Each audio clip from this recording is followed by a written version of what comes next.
Stephen, Right, how's it going? I'm good. How are you? Very good. Day 3 of Day 3, I know. doing Get some nightly real podcasts. content going Some out. right old content. Tonight we've got yet another guest. You make us sound bad. No, it's good. I think It's you'd be a good. good guest. This gentleman right here, called Look Luke. at Hey, there he is. Luke, Hi. where you from? I'm What's he from going to Oldham. say? Ah, God damn it. I'm from Oldham.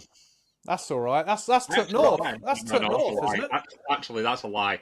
So I'm originally from Oldham. I Yeah. actually live in Rochdale. Now, I don't know if that's a good thing or a bad thing, but there we go. We're so far away. I wouldn't even know. I know Oldham's like a hefty old drive away. Is that near, like, Yorkshire? Near Manchester. Ah, there we are. Yeah, so Oldham's the other side of Manchester, isn't Oh, yes. Yeah. Is that right? Yeah. The left-hand side. Yeah. Between Manchester and Liverpool. Right, now you have to do that. Now I have to do geography. So you got Manchester there, you got Liverpool on that side, you got Oldham on this side. Oh, so the right-hand side. Oh, that was the top. Yeah. Anyway, Ain't I got a don't fucking care. clue, have you? So, Luke, you are from, and we're quite honoured actually to have you on tonight, Andy's Man Club. Yes. That's who you're with, isn't it? With. Yeah, that's where I work. Yeah. Amazing. So, and am I right in thinking that Andy's Man Club was like the OG kind of men's mental health? I guess I wanted to use the word incubator then for some reason. I'm not quite sure, but really, I remember back in the day when men's mental health was, thank God, just being started to seriously spoken about. My English is not working, is it? I don't know. You're usually really good with words. You're fucking all over the shop. Andy's Man Club were out in front, leading it. Well, we were one of the first. I know when I was growing up in school and stuff like that, they didn't really speak about mental health or men's mental health or anything. So yeah, I think it's been this big surge of acting on like mental health over the last 10 years, maybe. We've been going for 8.5 years. So I'd really like to kind of get into your why you started with Andy's Man Club and whatnot. Yeah. But it'd be great to learn for anyone that doesn't know, which I can't believe there's many really. Tell us about Andy's Man Club. What's it all about? Yeah. So Andy's Man Club started back in 2016. There was a young lad called Andy Roberts, 23-year-old lad. He took his own life with no signs, no signals, no warnings. And it was his brother-in-law, Luke Ambler, and Elaine, who was his mom, that set up Andy's Man Club. It just started as like a meet-up with like a coffee club, essentially. It wasn't even a charity when it first started. And it started in Halifax. They didn't even expect anybody to turn up. They just kind of booked a room, brought some teas and biscuits, and just set up. And 9 guys walked through the door on that first one. And that's a big thing because Halifax has got a culture of put up, shut up, and man up. Yep. And having 9 guys walk through the door was a big thing. And then the week after, it went to 15 men, and the week after that, it went to 21 men, and it just grew and grew and grew. Jeez. 8.5 years on now, we've got over 240 clubs across the country. Wow. 240 clubs. Have you got anything down here in the southwest? We've got right now. Again, you're talking geography here now. So Cornwall, Devon, and that kind of. I think we got one in Plymouth. Yeah, I was going to say probably Plymouth, Exeter, maybe. Southport, Fareham, around that area. Bideford, Barnstable. No. So I thought there was one that was. So we've obviously got Man Down here as well. Yeah. So I wonder maybe why you're not as prevalent, perhaps, because I think they're fairly extensive. I mean, we go to Man Down. Yeah. Feel like we've just said we've cheated on Luke now. Yeah, I know. Don't worry. Honestly, a lot of people think that we're competition to people. It doesn't matter. It's the end game that matters, isn't it? Yeah. Exactly. We don't look at competition. We're like, oh, well, you're doing the exact same thing what we're doing. Brilliant. Yeah. Okay, let's work with you. What day do you work on? Oh, you work on a Tuesday. Fantastic. We'll tell people about you. And, we kind of work together. We're all doing the same thing. We're all trying to stop men taking their own lives and improving men's mental health. That's what we're about. So, Yeah. I always find it quite funny of this whole or our competition type of thing. No, you're right. Yeah, No, you are right. At the end of the day, I think as long as there's somewhere for blokes to go, and you've said the same to me. I find it life saving. I mean, to be honest with you, helpful. We were saying we go on a Thursday fortnightly here in Bude, but we do sort of a coffee thing every Wednesday if people want to go along. It's not man down specifically, but it's sort of from that group, and you can go along if you want. Just have a coffee. Not really talking about problems or anything.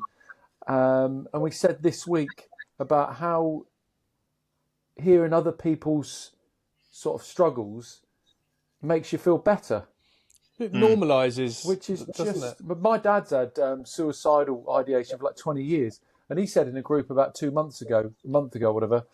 He said, "I can't believe listening to you, bloody buggers, talking about your problems and make me feel better." But it's like the best therapy he's had in 20 years, just talking about his problems, which is madness. He's on like 8-9 different tablets a day. He's had flipping, what's it called, where they knock you out and basically electrocute you. He had that about 10 years ago to an extent that he just completely ruined his memory. But actually, the best therapy he's ever had is just listening to other people's problems and just sat down and just being at one with other people. Who'd have thought it? After all those years. So, and that's pretty much what you guys do as well at Andy's Man Club, isn't it? It's the kind of getting together and really just kind of a non-judgmental chat round the table, coffee, cake, biscuits, and just being there to support each other, right? Yeah, so ours is structured in the sense that we go through 5 questions. Okay. So the first question is, how's your week been? The second question is one positive of your week. The third question is anything to get off your chest. And that's usually your meat and bones, as much as you want of that. And then the last 2 are always different each week. And they're always thought-provoking, positive. Sometimes it can be quite funny questions as well. But you can have a bit of a laugh and joke with them as well. Like we've had ones like, well, not the laugh and joke one, but like you had like, if you had to give a thank you card to somebody, who would it be and why? Or if you had to spend 30 minutes to do something good for your well-being, what would it be and why? But then we kind of, on that one, for example, we'll put brackets saying keep it clean, because you can imagine Love it. what you get from that. But then we've also had one which was like, what's your favourite sandwich? Where somebody said to me, my favourite sandwich is a peanut butter and gherkin sandwich. Oh, fucking hell. Jesus. Or we've had, what's your favourite hobby? Where somebody has turned around and said, my favourite hobby is getting a guinea pig, putting a lead on it, and walking it round the garden.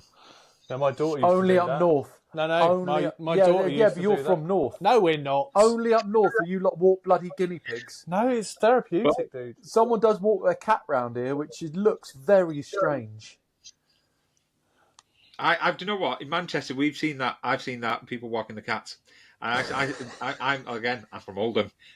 I've seen a lot of things, and I thought that was a bit weird. But hey ho, I'm not there to judge. But that's quite cool. The questions, it's quite thought provoking. Yeah, not thought about that. It's pretty cool. We do the 5 questions, and how we like to describe it is it's a bit like a shit sandwich. You have the nice part, then the crappy part, and then the nice part at the end. That's essentially what an Andy's Man Club is. Wow, I love that. That's really good. And so everyone gets their chance to kind of talk, and I guess you're then comparing your answers, but I don't know. Yeah, I can see how that works. That's pretty cool. And you've got over 200 in the UK. 240. I think it's 245 now. I'm losing track of these numbers because, for example, next month we're actually opening, I think, another 10 clubs on top of that. Wow. Yeah. And yeah, it just grows and grows.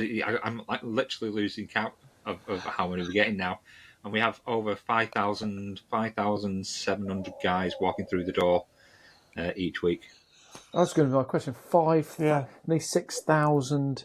And do you know what blows my mind with these things, right, is that, and there's never a kind of, a target, but if you can just save one guy, just one, and undoubtedly you would have done, that's what's phenomenal about it. And Dozens of them, yeah, maybe hundreds Easy. of men that are here today that wouldn't have been here if you guys weren't doing what you were doing. And that, when I think about that, it feels both chilling and amazing, just to think that. It's crazy to think about. Yeah, it is. Absolutely crazy. So, go on. No, I was going to say, Luke, why did you... That's what I was going to ask. Was it... You can do it more eloquently than me. I'm a bit more blunt. No, go on. How did you... Thank you. How did you get involved in Mandy's Man Club? Mandy's. That's the female. Honestly, we've heard all sorts. I'll be honest, I'm actually surprised you're actually calling me Luke, because a lot of people call me Andy for some reason. We get all sorts, so don't worry. Well, I called you Lee earlier, so yeah, I'm used to it. The office, they call me Brian, just because we've got a Luke Ambler, who's our founder, and then you've got Lucas, who does our marketing, and I'm also Luke. So it got very, very confusing. So just call me Brian now in the office. So call you Brian. It's fine. Brian, Brian's Brian. a lovely name. Don't know why Brian. No. Brian, after Brian Blessed, maybe? Oh, Brian Blessed. No, this is about 40, 50 years older. He might be dead as well. Yeah, so how did you get him? How did you get involved?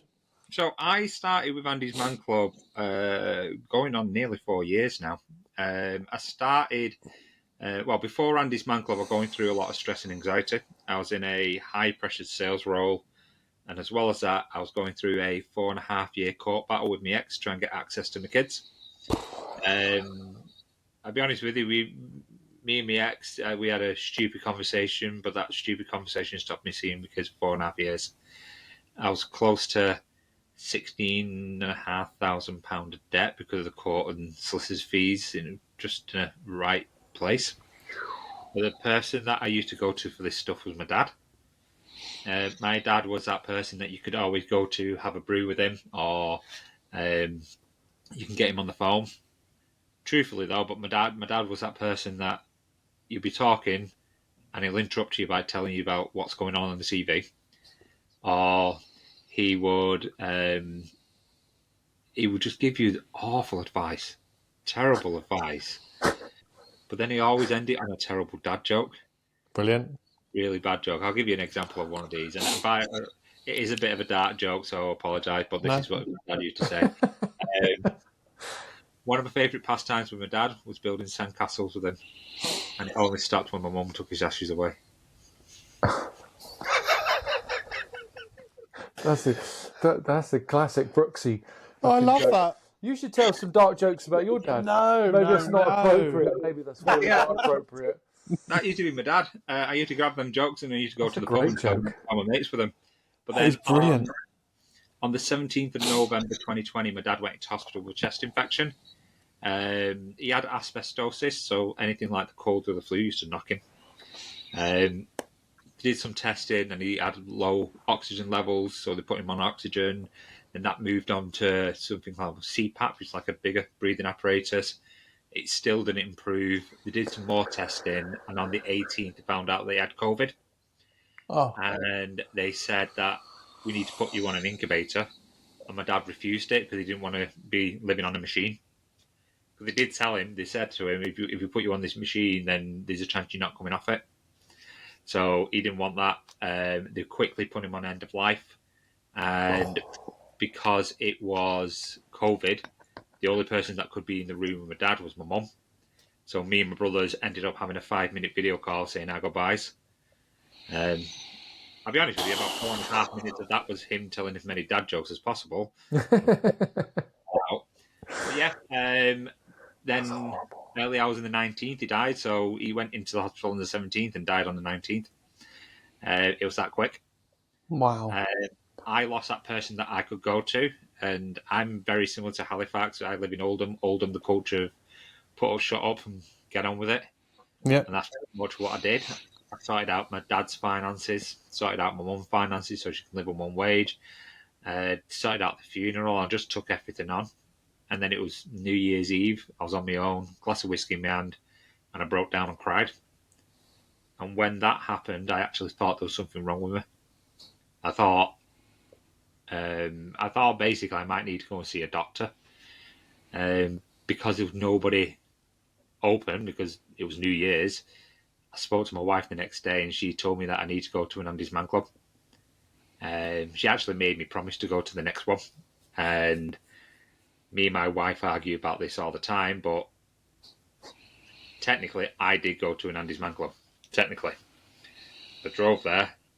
I was in the car park, so technically I was there, but I didn't go in. No. What I did was sit in the car, go, nah, this is not for me. Drive off, go to McDonald's, and then go and tell my wife that I went. And I'd actually did that for 3 months. Oh, shit. Oh, wow. Okay. Is that every week? Every week, drive there, do the same thing, go there, go, nah, this is not for me. Go off, go to McDonald's, and then go and Smash a tell my load wife of that I went. McDonald's. Jesus. I'll tell you one thing, getting a large Big Mac meal and a McFlurry every Monday for 3 months, it really does put the weight on you. Yeah, I bet you felt great. Oh yeah, it was amazing. But yeah, it was the 1st of March. I drove there. 1st of March 2021, drove there. Like, nah, this is not for me. Turned the engine on, and somebody knocked on my window and said, "I keep seeing you here. Get yourself in." Oh, wow. Oh. Yes. Oh, And shit, literally, you were actually driving to... Yeah, he was driving to the car But I park. wasn't sure after like a month, you were like, oh, fuck it, I'll just drive near it. And then I was to the... driving literally at the car park. I was parking the same space, which was It was Rochdale Mayfield, so it's like a building. The Mayfield, and you can go around the corner. It's quite dark. I'm used to park there, and then, like I said, somebody kept seeing me, and on the 1st of March, I was literally about to pull up and drive off again, and they knocked on my window and said, "I keep seeing you here. Get yourself in." And at that moment, I thought, "Shit, I've been caught." Bugger, no McDonald's tonight. Be honest with you, the second thought was, I don't think I'm going to that McDonald's anymore, which I was devastated about. But as I'm walking to this door, I'm thinking to myself, if I'm going in here, I'm not saying anything. And the moment that I get an opportunity, I'm going to be out of there. So they got me in, got me a brew, got me a biscuit, sat me down, and then they went through them questions. Question 1, how's your week been? I had the ball. We have a talking ball. It's like a black ball. Yeah. Had hold of this ball, and nah, this is not for me, and I passed the ball on. Went through question 2, 1 positive your week, and I thought, you know what, that's an easy question because I've got a young daughter. She was 18 months at the time, so I thought I'll share a little bit about Astrid. About 20 seconds or so, it weren't much. Quickly passed that ball on, and then he got to question 3, and he said, anything to get off your chest? And I thought, I am not saying anything. But I was the last one in the circle, so I kept hearing everybody else's story, and when we're getting about halfway, I'm thinking to myself, I'm like, if these guys can say that, I have to say something. You know, so as it's coming round to me, I'm thinking I'm going to give him 20 seconds or so. I had hold of this ball. I sat there like, okay, I'm going to give him 20 seconds. I was there for 15 minutes. I aired everything about my dad, everything about the kids, just aired it all out. We did question 4, we did question 5, and I walked out, and I'm like, what on earth is that? You had that buzz. So I shot It's home. phenomenal, isn't it? Yeah. Oh, yeah. Wow. I was like, what was that? And then I shot home, and I told my wife, and immediately got in trouble because apparently been lying to my wife. So you tell her? So you told her as well that you hadn't been going? Yeah, because that's a classic man thing, isn't it? I was that excited. I just told her, yeah, I've been to the first Andy's Man Club, and she went, "What do you mean the first one?" Have you been for 3 months?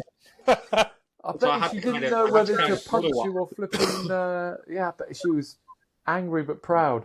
Oh, well, I'll be honest with you. I told her, and then I kind of thought, well, I had to tell her what actually happened. So I told her that I went to a McDonald's. I think she was more annoyed that I'd been going to a McDonald's without Didn't her. bring her anything back. Yeah. And going. But yeah, and then I went a week after that, and then after a bit, instead of being supported, I was supporting other people. And in August 2021, I became a facilitator. And one of the first jobs that I made sure that I was doing was going around that car park and knocking on the windows because I thought we work with the next guy.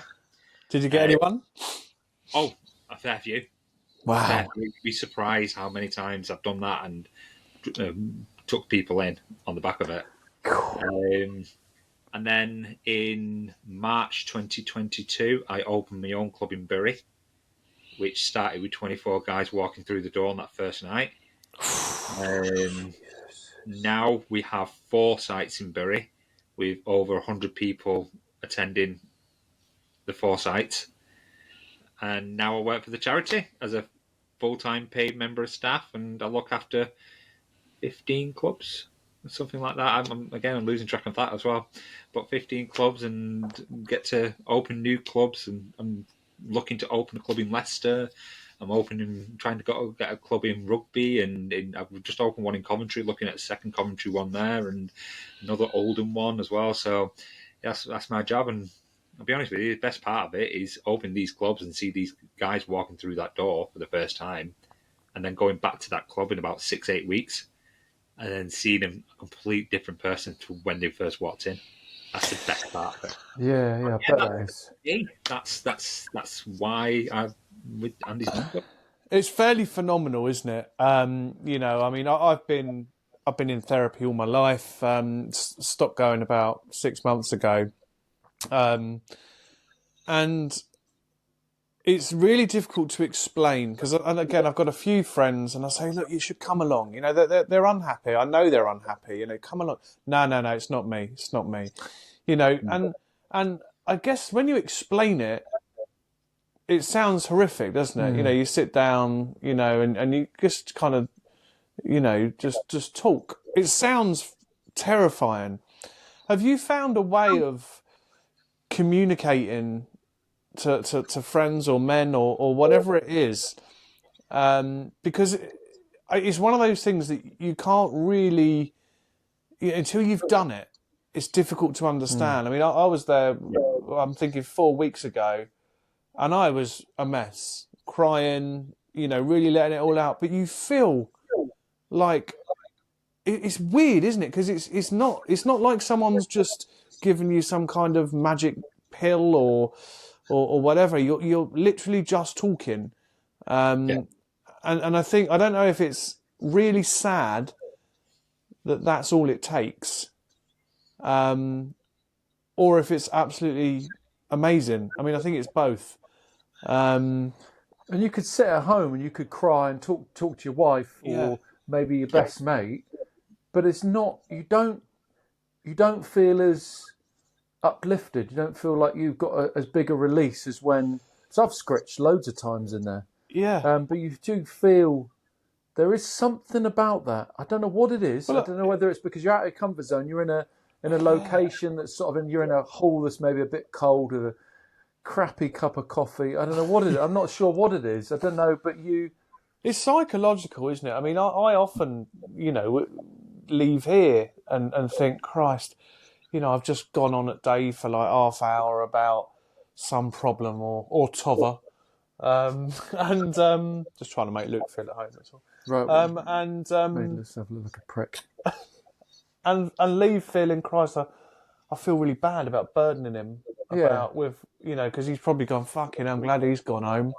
Like, Jesus. No, but we don't. We both have a. No, I know, but it's weird, isn't it? Yeah. Because actually, men should just be able to talk, and it's phenomenal. I mean,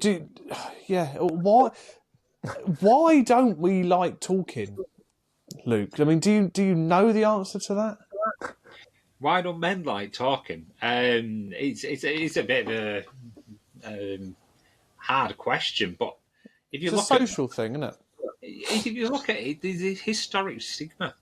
Stigma. I was brought up, put up, shut up, man up. My dad was grown up, put up, shut up, man up. And if you look at that, my granddad was like that.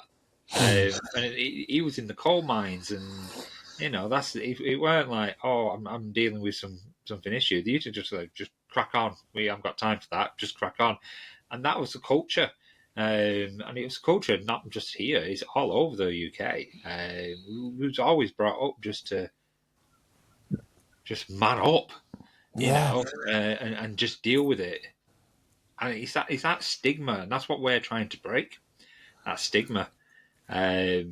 By opening these therapies, these talking therapy clubs, like these peer-to-peer talking clubs, that's what we're trying to do.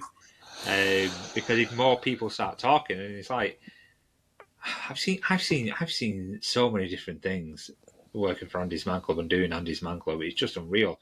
I'll give you an example of one. There was one guy. He was in Rochdale. He went to he came for the first time ever turned up to an Andy's Man Club. Didn't say anything on question 1, question 2, and then he got to question 3. He was on his own. He said that he was on his own, and he went to a bridge, and he was going to throw himself off. But what stopped him? He saw an Andy's Man Club banner. Picked himself his phone, typed in Andy's Man Club, found out a little bit about what it was, found out that his nearest club was in Rochdale, and he literally walked from that bridge to the club. Holy shit! And that guy is one of our facilitators now. Is he? Yeah, helping more guys walking through the door. And it's one of them. It's just the power of talking. I always say you always should practice talking now. So even if it's a small thing or a big thing, just getting it off your chest, because the more times you do that, the more easy it becomes. And then if you start talking to, for example, an Andy's Man Club or another peer-to-peer club, doesn't have to be an Andy's Man Club, but if you start talking to like-minded men, then it actually becomes more easy to have that conversation like we're having now.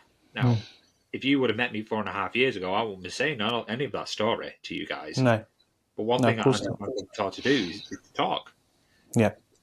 And even that small thing, just getting it off your chest, and that's the best thing. I like to describe all this as like a glass and a jug of water. Yeah. If you're the glass and the jug of water is your problems, if you keep pouring this water in this glass and do nothing with it, eventually it's going to spill over and cause a mess. Yeah. And that's like life, isn't it? It's like if you build everything up and build it up and build it up and build it up, eventually it's just going to cause a mess. But then if you start draining that water, one, that glass is going to be a lot lighter, and 2, you're going to feel a lot better. Yeah. So that's how I like to describe it. It's like I like that. Water, that's. And if the more times you do that, you're never going to just overfill. You never overfill it because you're just going to keep it at a certain level where it's comfortable. I feel like there's something inherently wrong with you've got women typically, and I'm not stereotypic, I'm not kind of blanketly, I can't think of the word, just pigeonholing. There we go. They will moan about their men or their issues. Moan, I probably shouldn't say that, but with other women, and of course blokes don't. As someone said to me a while ago, and it was really kind of driven home to me. I can't think of any words tonight. It's really kind of stayed in my mind. Is that in a group of men, everyone plays a role ordinarily. In a group of friends, everyone's got a almost like a position. You got the joker. You got the I don't know, the one with a fancy job, the one without a girlfriend, the one with a moany missus. And it appears that when there's this feeling that if you kind of come out of character, the dynamic of the group goes. And that's one of the reasons we don't do it. But more than that, I think whilst I absolutely think that Andy's Man Club and other peer-to-peer groups, things like that, they are absolutely saving lives. What really frustrates me is that, like most things in life, is that there's a need for them that isn't being addressed in public health system, in the NHS or anything like that. It's something inherently simple. Really, we've said this, haven't we? We've said that it's a hall with a table, chairs, and a cup of tea, and you say, "Come and have a chat." Every counsellor, therapist that I've ever been involved with, they've not had real life experience, or they certainly haven't spoken to me about it. It's been something they've read out of a textbook in university. They're very quick to tell me that it wasn't my fault and therefore it's okay. But whilst clock watching and then asking for 65 quid in the other hand, and it's I find it really annoying and frustrating that something as simple, this idea, is not is not available in the NHS. Why is there a charity and these other charities that are popping up that are having to deliver what is, let's face it, an absolute vital service now? A bit like lifeguards and RNLI. I can't believe that there's not a... Do you know what I mean? So it's... Yeah. And of course, I'm not... clearly Andy's Man Club, I'm not saying we should get rid of them and man down, because they're an emergency service, really. And do you feel that? I mean, you I don't know if you had therapy when you were going through your own I traumas. never went through therapy, but I think if you look at it, like, look at the smoking. I know, go with me with it, but look at smoking. That started in the way back in the 1800s, 1700s, 1800s, 1900s, yeah, and then it's only took until the early 2000s for there to be a smoking ban. Yeah. It's took that much time for somebody to act upon this and go, well, we need to stop this. How do we go about it? Okay, we're going to ban it. So it's like, if you look at mental health, the same thing. It's like, this has been going on years and upon years upon years upon years upon years, but it's only been in the last 10 years when somebody's gone, okay, we need to sort something out. Yeah. And it takes time for it to get through. So, look again. If you go on the smoking, they had to put the labels on. They took the colours off it, and they made it all generic. And now they're saying, like, when you hit a certain age, you're no longer allowed to do it. But it's took a long time to get to that point. And it's the same with mental health. It's only now been recognised over the last 10 years. Like, this is a thing. A lot more businesses are now getting on board with this. You're getting more mental health first aiders, more well-being champions and all this with businesses.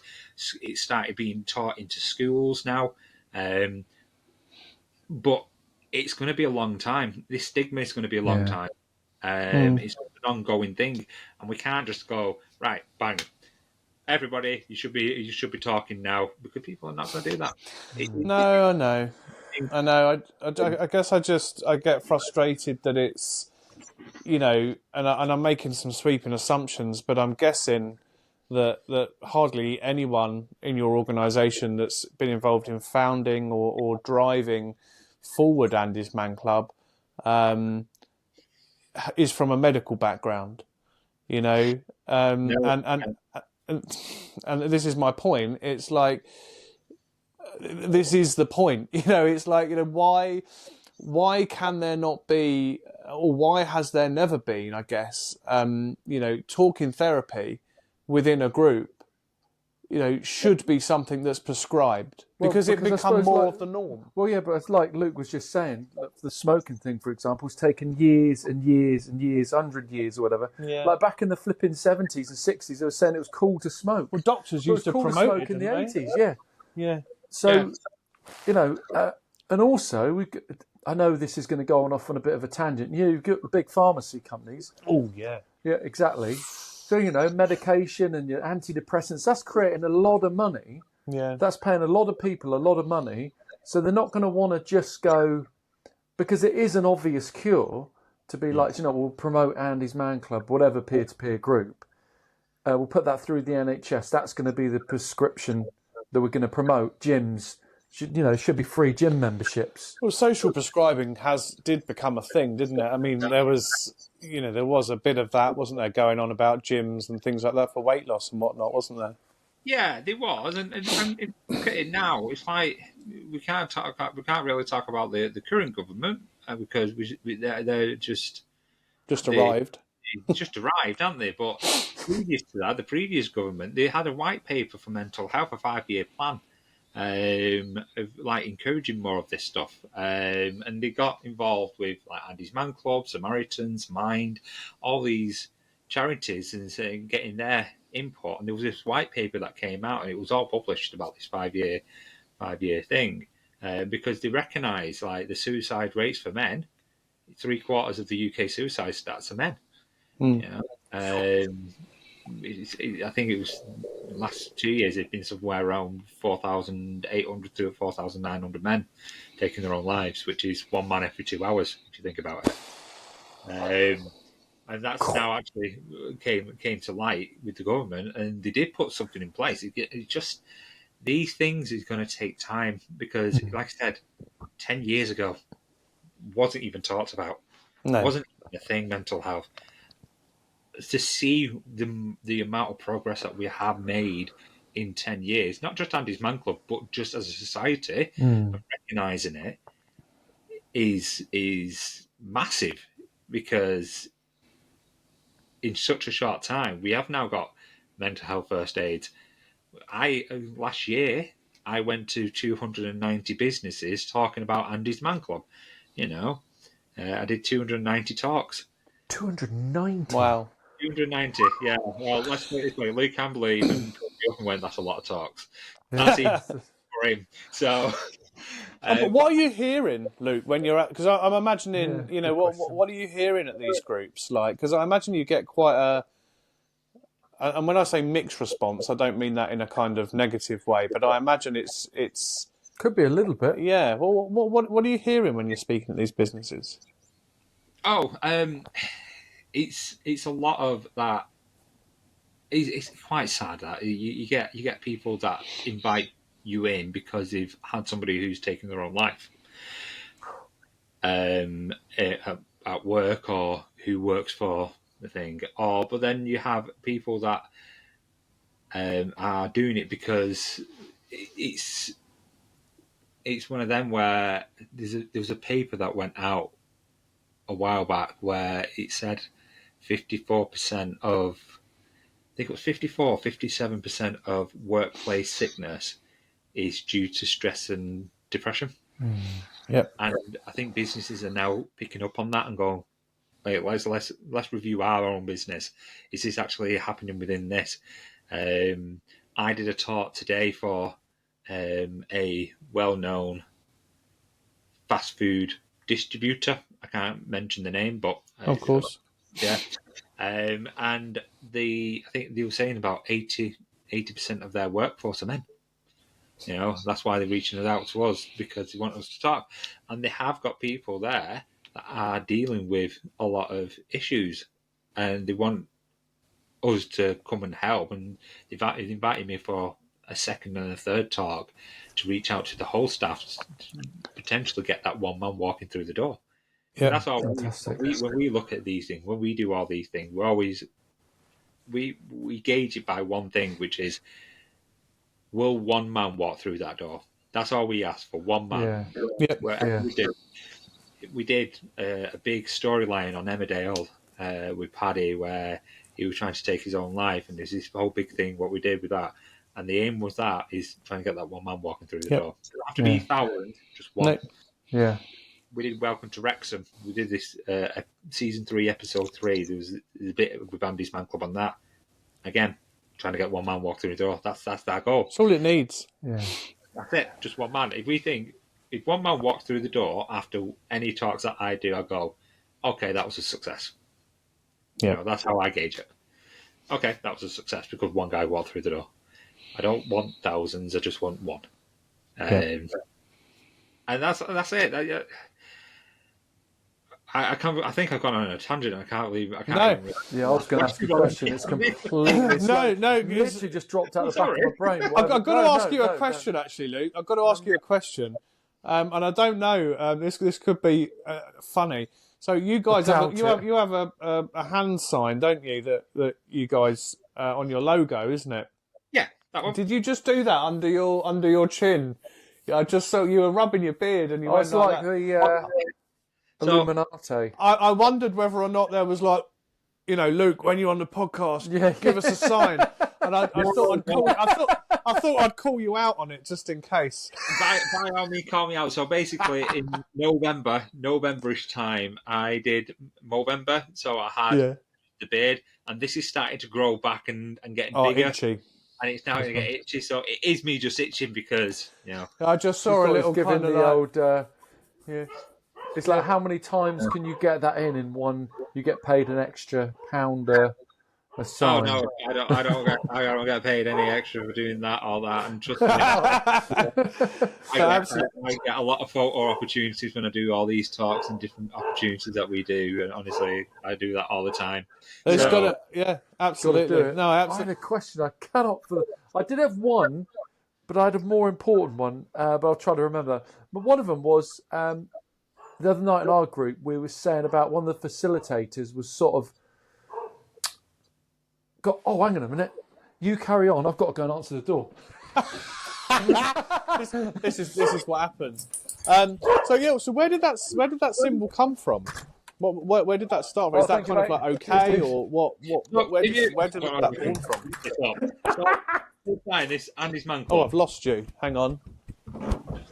It's because of you. Your earphone's not working now, is it? Yeah, it is. I can hear him. I can't. It's Oh, because can you've you? gone too far away. With your Oh, earphones. sorry. Oh, Can you he's hear me now? back. There we go. Sorry. Yeah, So yeah, I right. asked where it came from. So our hashtag is it's okay to talk, and Yeah. it's okay, and that's the okay. Perfect. But if you look at that, it's the reason why it's white and black is because it's the light coming from the little bit of light coming back from coming from the dark, Oh, and that is white. That's why it's white and black, because the little bit of light, whatever it is, that's a little bit of hope that is coming from the dark. I like that. That's why it's black and white. That's why our marketing guy, when somebody tries to change our logo to blue or green or red, Ooh, that's why he kind of goes nuts. Yeah, no, I think simple's It better. represents something. That's why. Yeah, absolutely. Did you remember your question yet? No, Yeah, not. Mike's upside down as well. Yeah, I know. I'm trying because the mufti keeps falling off. So I'm. Jesus Christ. Do you want to calm down a little bit? Right, what's your bloody question? Not the good one. I can't remember that. Why are you looking at me like I'm a moron? The question I was going to ask was in the group the other night with the facilitator sort of broke down a little bit, and anyway, it transpired. He sort of said, "Oh, I don't feel like I should I'm a facilitator. I shouldn't burden you with my sort of problems, basically." And we're like, no, you can still talk. So I sort of thought, for you, do you still feel the need to go to Andy's Man Club yourself? Do you, if you feel down, or? Definitely, especially when I get paid. My wife takes all my money, so I definitely have to talk then. No, but even our facilitators, we always say you're a user first and you're a facilitator second. So if you're going through something, then take off your Andy's Man Club jumper. Turn up in your normal clothes and just use the group for you instead of facilitating. We always say that because they come first in the sense we have to look after our facilitator as our volunteer because these are the guys that open the door. It wasn't there if we don't look after these facilitators, then we don't operate as a charity. So we always first and foremost look after these volunteers because these guys that are the powerhouse to our charity. But for me, I always go. I always attend a one on Monday. It's very rare that I miss an Andy's Man Club. I always attend. I always share stuff. I always get stuff off my chest. It's like very recently, like over the last week, well, Sunday, I just found out that my brother has got early onset dementia. Shit. We now need to deal with that. So I even share with stuff like this. So I suppose you can't complain about the employer, though, can you? Sorry? You can't complain about your employer. Oh no! Do you know what? My employer is pissing me off. It's not paying me enough money. I'm running around ragged. Keep sending me on these talks. Yeah, keep sending me on all these talks. My job is a very stressful job, and all the area leads that work for Andy's Man Club are very. It's a very high pressure job. That's a lot of talks you did last year. There's a lot of hours in one way as well, because even on a Monday we start probably around about 9 o'clock, depending. We all work our own hours, and we're all contracted to X amount of hours, but we always go over. All of us always go over it because we'll start at like 8, 9 o'clock, and then we'll finish it around on a Monday night. We'll finish around about 10:30, 11 o'clock at night because we'll do our full day, and then we'll have a little bit of a break, and then we'll go off to club. Support them clubs. It does I balance thought you out. meant nightclub. Go out partying, like let your hair down. Only on the weekend. What's partying? I don't know what that is. I thought you was going to say what's hair.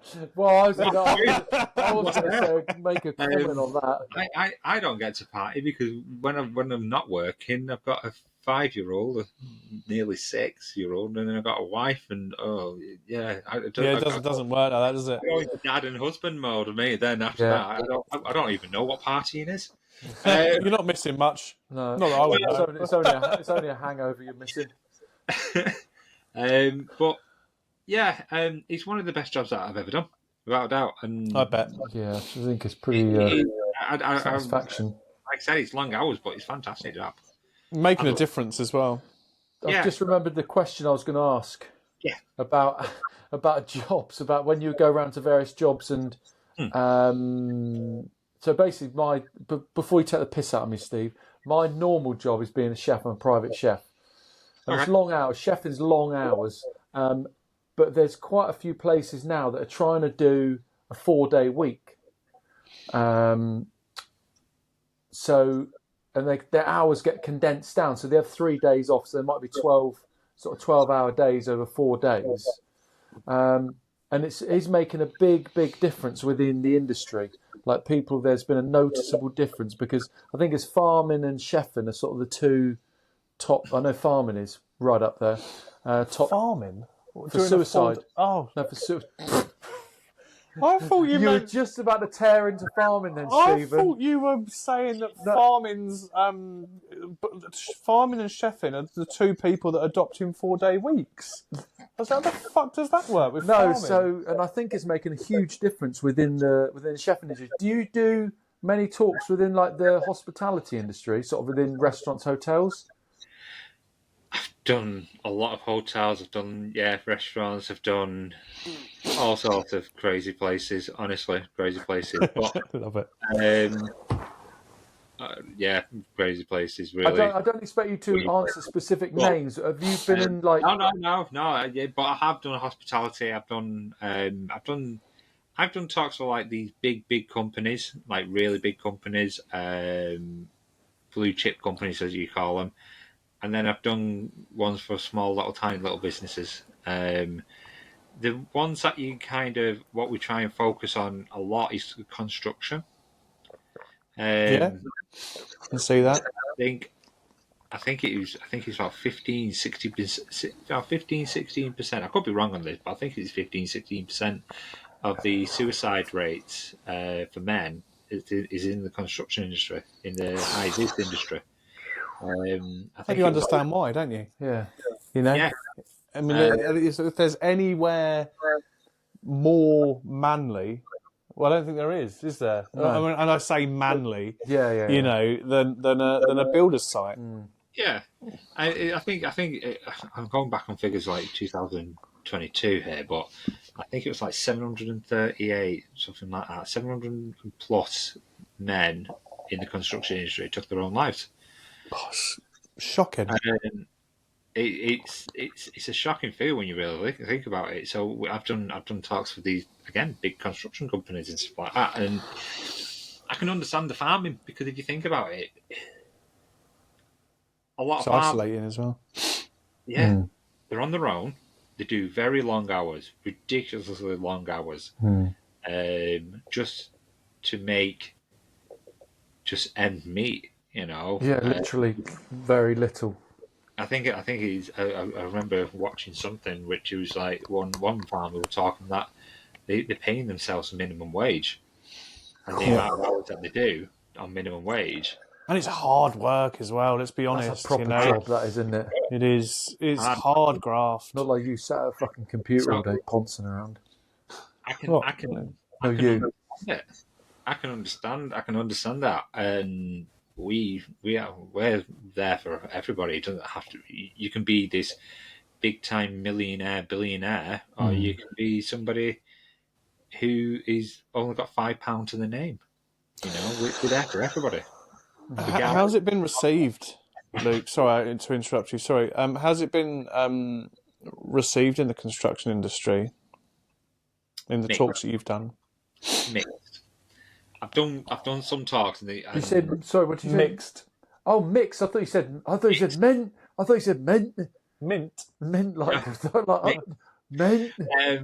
You're getting my old accent now, aren't you? So it's mixed. So I've done talks before where I've had probably about 60, 70 construction guys all in a room, and I've had people come to the back to me at the end of it, shaking my hand and saying, absolutely fantastic, where's your nearest club? They've really engaged. But then I've also done one where there's one guy who was in the corner and he was snoring, But luckily, I take a ball with me every time I do a talk, and I saw this guy snoring, and I threw this ball at him, and he grabbed he went like, and he grabbed it. I went, okay, so question 2, give me one positive, and he was just thrown. So I kind of like, of course he was. Good. The interesting thing is, I bet he was probably one of the people in the room that really could have done with some help. We get, I think, especially in the construction industry, when at the end of my talks, I always say, does anybody have any questions? And I would say about 0.5% would actually give me questions. Of course, yeah. All the talks of the construction industry, about 0.5%. It's very little, very, very rare that you get questions from construction. They'll just stand up and go, all right, thank you. But the best thing is, and I've seen this a few times, you do this talk and you'll see this big butchy guy, and you wouldn't say boo to a goose to that guy, and he'll go off, won't say a thing, and then he'll turn up at a club. Yeah, which is amazing, which is fine. And he'll turn up at a club, and you go, yes. Yeah, perfect. They're the little things where I go, that's one guy, that one man, that one. And you're okay with that, and that's the thing. I mean, it's super sad. I mean, I suppose, when you think about it, like, and again, I'm being horrifically stereotypical again, but, you kind of think of scaffolders and you go into that kind of voice, or scaffolders or something like that, and they're kind of, they're whistling at girls walking past and all this. It's almost like you're not surprised. What age are you? No, but dude, it happens. The 1970s. And again, it's that kind of thing, and day's graft down the pub at the end of the day. We finish at 4, that kind of thing. 4 o'clock. Yeah. One half day. It's but they've still got the same pressures. Yeah. They're just men. They've just got a job. They're no different. But actually the kind of sphere that they're in, the fishbowl that they're in a way, is probably even more smaller and predefined than the majority of other professions, aren't they? Which is why we're seeing such a high rate of suicide. It's just because I can't think of any other profession just like that. That is like that, which is because it's a typically a blokes, and I use that word, blokes profession, isn't it? It's and that's crazy. I mean, I was going to say to you, Luke, like, there's this weird thing, isn't there? And I can't work out what it is. Like, are we becoming, more depressed due to the environment that we're in? More stressed and more, suffering more with our mental health, or are we just hearing about it more? Do you know that? Oh, that's a hard question, isn't it? I don't know. Truthfully, it's the truth. I don't know. I'll be honest with you. Things happen all the time. If you again look back to it, you look at 2008. We had the recession, didn't we? We had all the banks closed down, and then it was a big thing about that, and a lot of people got stressed and all that. Then later, COVID and everything like that. Yeah, COVID. Yeah, Brexit. You've got cost of living. You've got all sorts of different things now, and I think it might be that we're hearing it now because more people are talking about it, but I just don't know. No, but it's Like just one, don't you? I think things are a bit more magnified. Social media doesn't help at all. It doesn't, It's just horrible. I think that brings out maybe problems that probably weren't necessarily there, and it turns thoughts into negative thoughts when they shouldn't be. So you'll be scrolling through, and people will be like, "Oh, this you're person's always on comparing holiday." yourself, You're aren't like, you? "Oh, for fuck's sake!" The reason I asked that is I was watching a program about food. Actually, it was about kind of food and the obesity kind of crisis, and it was on BBC, I think, a couple of weeks ago. And they basically said that, you know, from when records begun, there was a really consistent kind of line of different obesity levels. There wasn't massive growth. There wasn't. Come to the 1970s, and it just went up. It literally was going along, and it just went like that, and it kept going and going and going. And they did some research, and it came back to the fact that around about that time is when processed foods were introduced. You know, and big food companies started to process their foods and put additives and things like that into it. And I just wondered whether or not there was anything that you've seen in your research or talks or you know, in anything, I guess, that points to a specific thing. Because, and as we've just discussed, it may well be that it's just that people are talking, and actually, not only are they talking, more people are listening. Rather than actually an event that's caused it to happen. But I'm just fascinated by that because it's definitely more. There's definitely there's a connection in there with food and you know, obesity. obesity. Why are you speaking like you're from Birmingham? Well, And I getting can depression, definitely definitely. attest for that because again, 3 months I went to a McDonald's without going into Andy's Man Club. So, you know, Yeah. fast food. You know, It's not either or though, is it? You can go to Andy's Man Club and go to McDonald's. yes, I am not saying that you can't go to McDonald's if you've been to a McDonald's or vice versa. You know. No, absolutely. No, I love that. Absolutely love it. Before McDonald's try and sue me.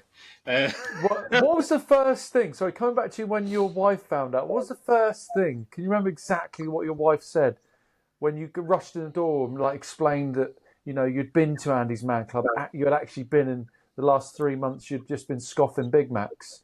What was the first thing she said? Do you want the PG version or do you want the actual? I want we the want it whole raw. X-rated. Well, she. I remember exact words was, "Are you shitting me?" What do you mean that you've been going to McDonald's? So, I know exactly what she said. So yeah, I was in the doghouse for a bit, but Worth it. I think you know what? Going back to your original question about what it is, it's one of them.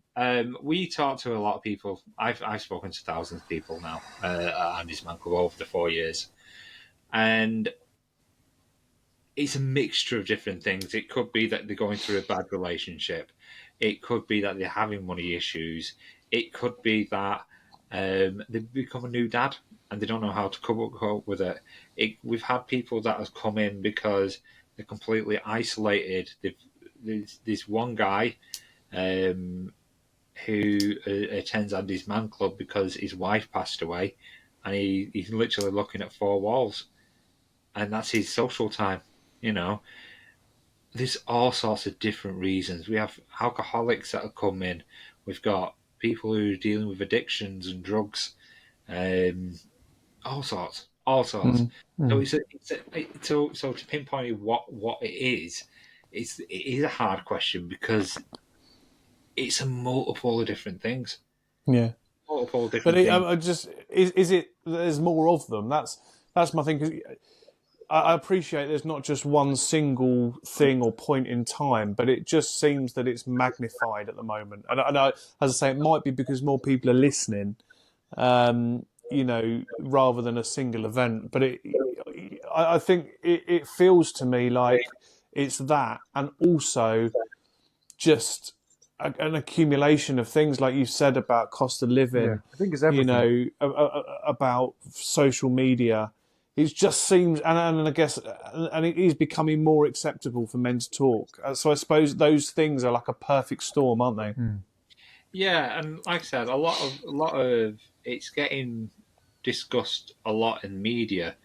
Not enough that I would like personally. No.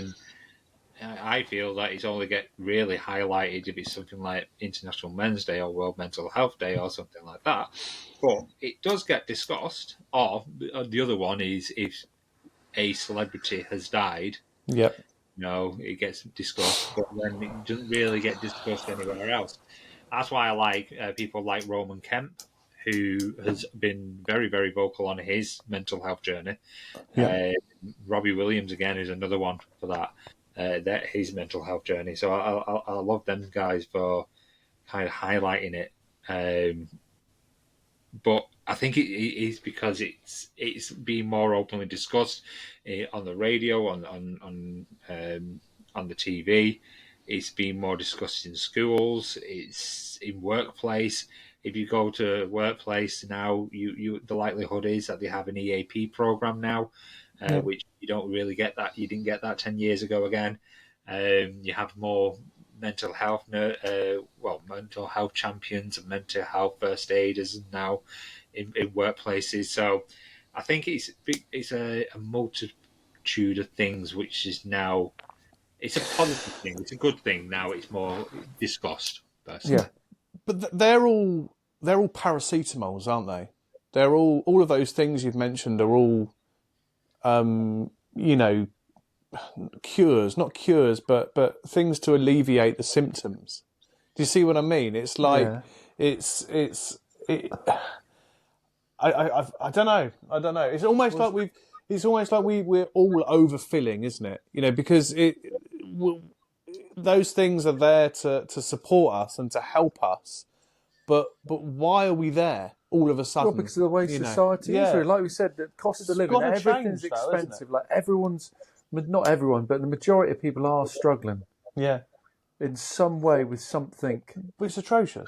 Yeah. It's horrendous. And that's what really bugs me, is that, again, we're kind of talking about a plaster rather than actually going right back and looking at the actual problem and trying to cure that. Well, we're very small here. We're in Bude in North Cornwall. It's really small. I don't know how many people live in this town. We've got 10. We've got a food bank, and the amount of people that need to use that. Yeah. But again, it's become acceptable. Yeah. Now that they're providing a food bank, a charity is having to provide food for people that can't afford it, and that's now become normalised. Unfortunately, it's one of them though. It's like mental health is not a simple thing where you can just put a plaster over it, or there's one simple cure for it. There are all sorts of different types of mental health. If it's depression, anxiety, stress, bipolar, all sorts of different versions of mental health. Again, and I think Prince William said the best thing. Everybody, doesn't matter who you are, everybody has dealt with mental health one moment in your life. If that is, everybody has dealt with some kind of stress. A lot of people have dealt with a sleepless night. Everybody has had that one bad day. Yeah. And that's so true. Everybody has had that day, and that is classed as mental health. Having a stressful day, that's mental health. It's not like a mental disease, but it is still mental health. And I think that's what it is. I don't think there'll ever be a cure for it. I don't think there's ever going to be this one-stop shop for everything. No. We are also Andy's Man Club. We're a peer-to-peer talking group as a support group for men, where people can just turn up and have a brew. That's one solution. But then there is other things out there. you know, he's out there. I don't know if you can hear my daughter. Daddy, Yeah, just did. Daddy. Yeah. I did tell you about that. Yeah, it's all good. Now she's gonna come in. Astrid, I'm currently recording a podcast. She can say hello if she wants. It's all good. Where have you gone? Oh, There she is. hey! Hi, Astrid. Nice to meet you. See it through the through the fog. It's so quiet now. I've got a Love background on because I'm currently in my elder boy's bedroom. I don't think you want to see the amount of shoes. Love it. So I know we've kept you for a while, Luke. Oh, bless her. Look, I've got two questions for you, and then we'll let you go. Yeah, no worries.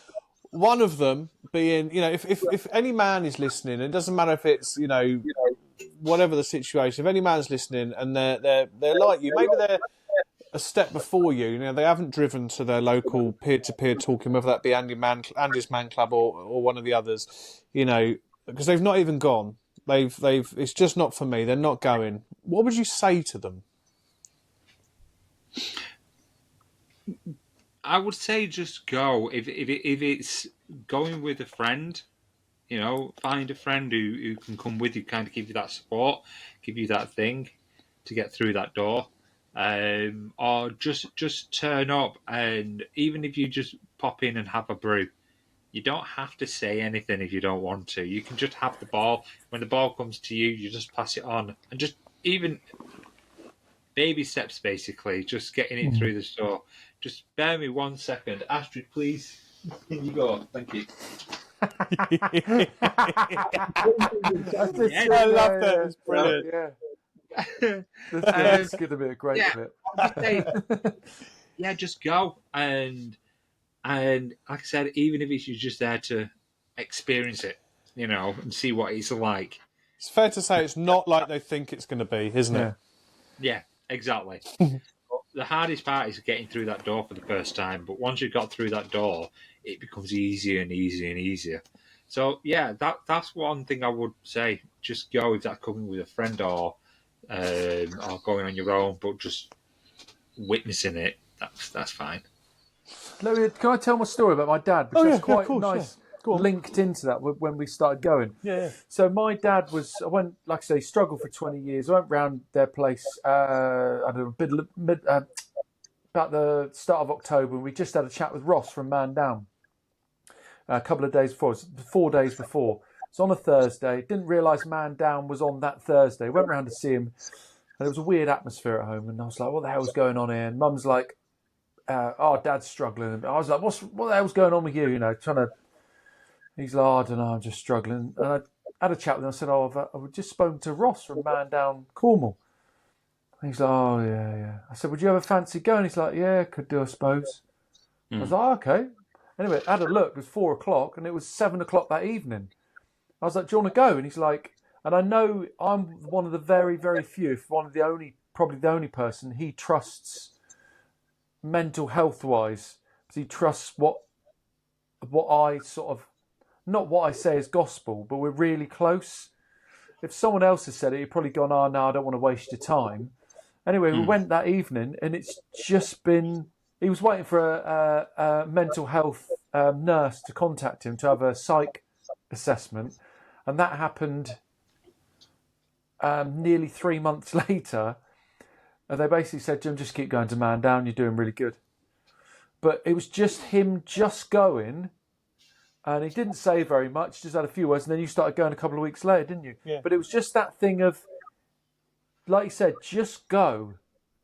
Just go. And actually, my mental health is pretty good, sort of goes up and down a little bit. I've had really bad problems. But actually, since I've started going myself and just venting every so often, It's beautiful, isn't it? makes a... I don't think, other than Christmas, which is always a bit shit anyway at Christmas, I've been really good since I've been going to this group. So, like Luke said, like Brian said, I think you just... I was actually going to say Heston. Heston. Yeah. But a Timu Heston. Because lucky we're on a call. I've had many names. Yeah, you don't want to hear what they call me in Liverpool. So Oh God. Go So on, last one. final question. We ask this to every guest, and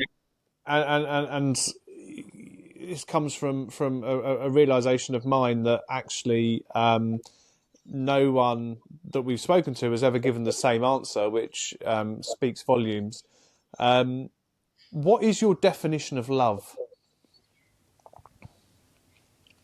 well, that's such a great question, isn't it? My definition of love, and I think my definition of love is having somebody that you can really care for, really, if that's family or friends or even just your partner, just having somebody that you can care for, that you go out and do anything for. Amazing. Yeah. Ask your wife that. Yeah, I was going to say, do me a favour, ask your wife. Yeah. That, innit? Yeah, ask your wife later. Do you know what? I've been with my wife for 20 odd years, and I only asked her about a year ago, year and a half ago, about a year ago, less than a year ago. Yeah, well, it was less because it was March. Last March, yeah. I assumed that we both thought love was the same. And I asked her, and completely different. And then all of a sudden you start to have a thought process about, wow, okay, so if they think that's what love is, I'm not giving them that. How does this affect our relationship? So ask your wife. Yeah, the amount of different answers we've had have been incredible. See what she says. Haven't they? Some people are like, dumbfounded. Yeah.